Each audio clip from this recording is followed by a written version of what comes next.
ભાવનગરની સમરસ બોયઝ હોસ્ટેલમાં ફરી એકવાર જમવામાં જીવાત નીકળી। ભાવનગર સમરસ હોસ્ટેલમાં રહેતા વિદ્યાર્થીઓને જમવામાં જમતી વખતે રસોડામાં મોબાઈલ લઈ જવા ઉપર મૂકવામાં આવ્યો છે પ્રતિબંધ। ત્યારે ગઈકાલે ફરી એક વખત જમવામાં જીવાત નીકળતા વિદ્યાર્થીઓ સાથે NSUIના કાર્યકરો ભેગા થઈ ગયા હતા અને આવતીકાલ સુધીમાં જમવામાં જીવાત નીકળવાનું બંધ ન થાય તો આપવામાં આવશે આવેદનપત્ર। Story report by Anil Gohil, Bhavnagar સાથે કેમેરામેન મનાલ રાજ્યગુરુ। અમારે જે મેન અધિકારી અમારે અહીંયા જે અધ્યક્ષ છે નામ અત્યારે નવા સાહેબ આવ્યા છે તમારા સાહેબનું નામ તો ખબર નવા સાહેબનું નામ નથી મને ખબર, અત્યારે નવા આવ્યા છે અધિકારી। તમને સાહેબનું નામ નથી ખબર? બોલો, તમે નોકરી કરો છો? હું ટ્રેનિંગમાં હતો, ટ્રેનિંગમાંથી હજી રિટર્ન હજી અમને તમે 5 મિનિટ પહેલા એની સાથે વાત કરી મોબાઈલમાં। એ અહીંયા જે અત્યારે જે છે એ અધિકારી યારે હા, એનું નામ શું? મીનાબેન રાઠોડ।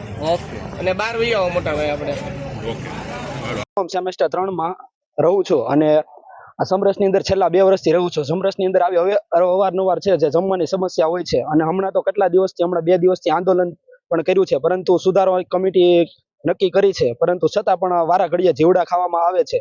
જીવડા જમવાની અંદર, ભાતની અંદર જીવડા દાળની અંદર નીકળે છે અને અહીંથી બહારથી બધા લોકો છે એ વારા ઘડીએ મગાવવું પડે છે। સરકાર આપણા પાછળ એટલો ખર્ચો કરે છે તો છતાં પણ વિદ્યાર્થી આવું બહારથી શું કામ મગાવવું પડે? અને આજે તો ફોન અંદર પણ લાવવાની મનાઈ કરી છે, કેમ કે અંદર જીવડા નીકળે તો હું મેડમ કે ગમે જેનો અધિકારી જે છે એવું શું સમજે છે કે અમે અંદર જે જીવડા પડે એનો ફોટો પાડીને બહાર લીક કરી નાખી, એના માટે ફોટો પણ ફોન પણ લઈ જવા નથી દેતા। આ જે સરકાર જે ખર્ચો કરવામાં આવે છે શું કામ કરે છે? પ્રથમ તો રજૂઆત કર્યો, અમને આજ અંદર જવા દેવામાં આવ્યા નથી। ગેટની બહાર જ તે ઊભા છીએ અને અંદર જવા દેવાની મનાઈ કરી છે। આજે પ્રશ્ન એ હતો કે રવિવારે પણ બપોરે જમવામાં જીવડા નીકળ્યા હતા, કાલ બપોરે નીકળ્યા હતા અને આજ એ જ પ્રશ્ન ત્રીજી વખત થયો છે।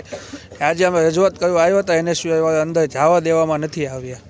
મેડમ દ્વારા વિદ્યાર્થીઓને અવારનવાર ધમકાવવામાં આવે છે। જે પણ વિદ્યાર્થી ફોટો ગ્રુપમાં નાખે તેની આગળથી ફોન લેવામાં આવે છે અને તેને મેડમ દ્વારા ધમકાવવામાં આવે છે અને રસ્ટિકેટ કરી દેવામાં આવે છે। છેલ્લા 1.5 થી 2 વર્ષથી અમે રજૂઆત કરવી છીએ। છેલ્લા 1.5 થી 2 વર્ષથી આને આ પ્રશ્ન ઊભો છે જીવાતનો। આવનારા દિવસમાં કાલ સવારે જાશું કલેક્ટર આગળ, કલેક્ટરને આવેદન આપશું અને જો કાલ નિરાકરણ નહીં આવે તો ગુજરાત NSUI દ્વારા ઉગ્રથી ઉગ્ર આંદોલન કરવામાં આવશે। માં motor driving, safe and sure driving. Driving એ શોખ સાથે આપની મોટી જવાબદારી પણ છે। અમારા ઇન્સ્ટ્રક્ટર દ્વારા સચોટ અને સરળ માર્ગદર્શન।